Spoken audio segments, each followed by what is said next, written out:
All right, today's video is for you salespersons out there, you technical reps, you vendors that are trying to get the attention of the maintenance manager and plant manager. Hopefully this will help you out. I enjoy making these videos. A salesman or manufacturer's rep contacted me last week with this question. See if this resonates with you.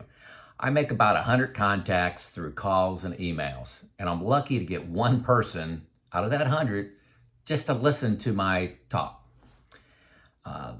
How do I get the attention of the plant maintenance manager and the plant manager? How do I do that? How do I get from 1 out of 100 to 10 out of 100?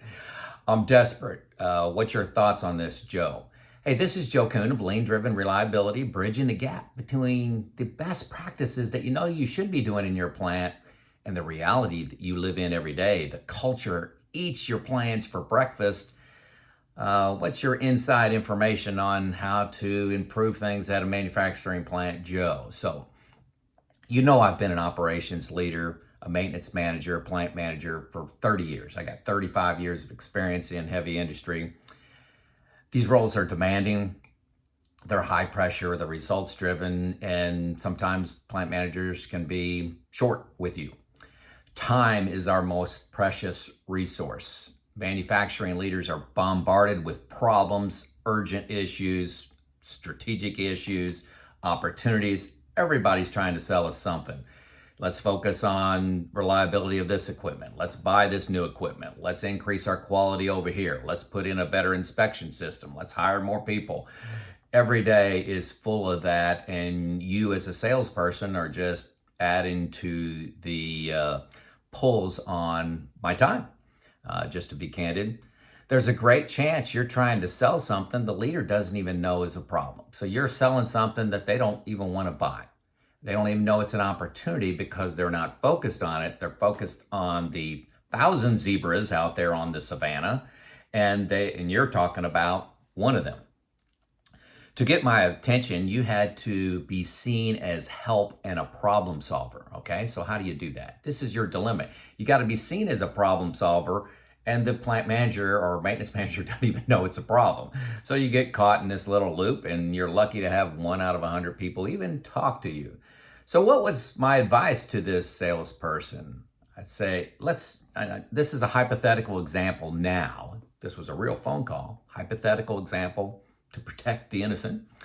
Say you're selling pump rebuilds and hydraulic systems. You know, you design them, you maintain them, you just hydraulic systems, and you handle pump rebuilds. Just an example. Sell something that the leader, whether it's the maintenance manager or production manager, I'm just going to substitute the word leader, desperately and is actively looking for. As an example, leaders are always looking for development opportunities for their teams, whether they're the planner, the maintenance engineer, the technicians on the shop floor that are doing the work, always trying to upgrade their skills, especially at a low cost, and most especially for free. People in the organization are always looking to enhance their skills, so plant managers kind of squeezed in between this, hey, you want to develop people, but yet you have to, produce product at the lowest possible cost. So you could come in and solve this problem for them, okay? They're looking to upgrade skills, to help with troubleshooting, help with preventive maintenance, operating parameters of how they're using the particular asset, cost-effective design changes to go after maybe some systemic flaws that are in equipment. Meantime between failure, maybe it's energy usage. Open the door with free training. You know your equipment. You've got a lot of war stories, a lot of horror stories about your equipment or your type of equipment just being misused, not operated wrong, not maintained right. You've got all those stories of how to do things right, how to do things wrong. You can bring that expertise to the table. Share those lessons learned, share those best practices. Make it a lunch and learn. You want to get, especially maintenance people, to show up at a free training session, provide food. This can be donuts in the morning, this could be pizza at lunchtime. So what are you in this, another $50? But the door will be open to you. That's the key. You're wanting an open door because your product hopefully can sell itself, but you need that door to be open. You need to get that 1 in 100, get that up to 30 in 100, 3 out of 10. This is not obtrusive at all to the organization. They love you coming in and providing free training, but you got to be careful. Don't make it a sales pitch, okay? And I'll talk about that more in a second. You can hand out business cards at the end. You can make one or two slides at the very end, your sales pitch, but 95% of what you're offering is free advice on how to improve your troubleshooting, your PMs, or your operational cost, or any design changes. What you're establishing is credibility, and that's what you need. You're selling credibility, okay? So establish it first. They open the door for you for free training. After the training, you can give your elevator speech, but that needs to be less than 3 minutes. If you're given an hour, 2 hours, you got 3 minutes of an elevator speech, 1 to 2 slides. Talking dollars, okay? Business impact, services you provide. You just got to be really brief with this. Talking dollars, plant managers and maintenance managers understand the language of dollars. Hey, our mean time between failure on our rebuilds is 40% longer than the industry average. That's for a plant your size. That's about $20,000 a year. Connect those dots for them, okay? Give 2 to 3 success stories. Hey, I can't mention a company, but company A, they saved $35,000 by making some of our changes, switching over and using us as their primary source for this kind of rebuilds of all their hydraulic system. Company B, they saved, $28,000 a year. What is the business case in your elevator speech? And that is an elevator speech, which is 2 to 3 minutes. Maybe it's your 24-hour technical service. We can have a rep on site within 24 hours. And then you also provide training. You are not selling your product. That's the fallacy that most vendors have, salespeople, when they come in, they think they're selling a product.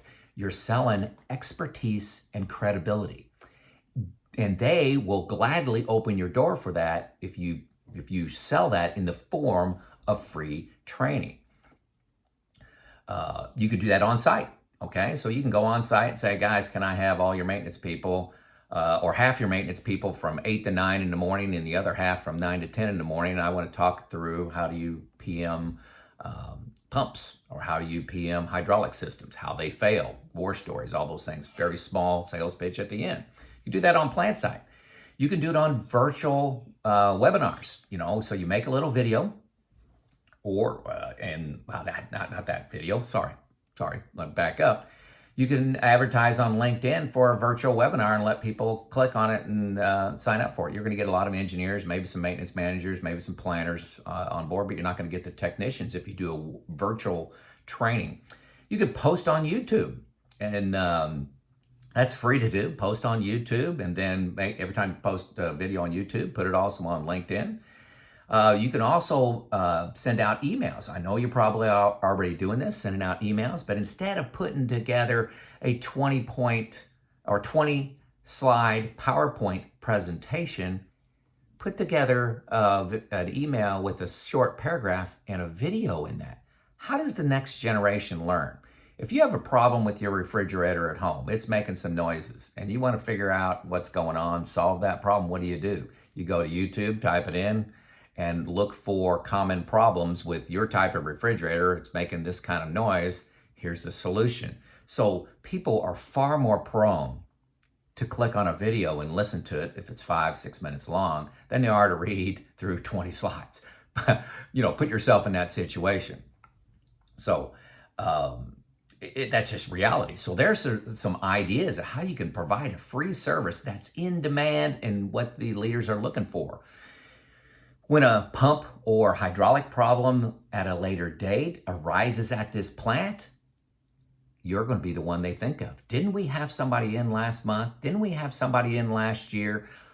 Joe was talking about that. We need to get them in here. This is killing us. You want to be the person providing the expertise, and you have established credibility. You laid that groundwork in advance. Make sense? Okay. This may not work. Exact solution may not work for your product, but the premise always works. Sell something the plant manager and the maintenance manager desperately want. They don't know that they want your product. Stop selling your product. Sell credibility and expertise.